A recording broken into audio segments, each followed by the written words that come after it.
So one day in this lab in Italy, a very fortuitous discovery was made.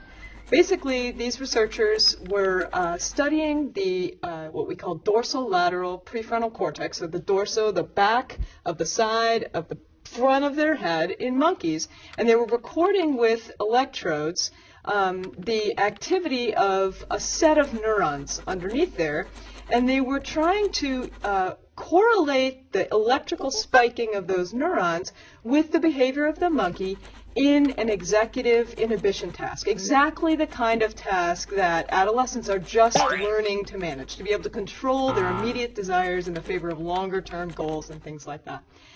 And basically, the task with the monkeys went like this. The monkey had a little apparatus in front of it with a little bowl of Skittles, candy, right? Turns out monkeys really like these things. And a little slide and a lever. And the monkey learned that it could push the lever with its arm to make a Skittle come out. But here's the trick. There was a light bulb. And the monkey learns that if the light bulb is on, and it pushes the lever, it will lose the chance to get a candy. It has to wait and inhibit its action. It has to wait for the thing it wants and wait for the light to go off. And when the light goes off, then it can push the lever and get the candy. Great. So the monkeys learned this, and what the experimenters found is that they could correlate particular spiking patterns of activation in the neurons on the sides of the front of the monkey's head with its behavior. So a particular spiking pattern meant that the monkey was inhibiting its action, talking to itself, so to speak. No language there, but thinking, don't do it yet, don't do it yet, just wait, you'll get your candy in a minute, but you gotta wait. Okay, the light goes off. Okay, you can move your arm, okay? But what they also found was that a very radical change in the spiking pattern in those neurons was associated with other kinds of mental processes. They could predict that either the monkey had lost its sort of train of thought, so to speak, and began kind of looking around the room, or that the monkey didn't successfully inhibit itself and went ahead and hit the lever and lost the chance to get the candy.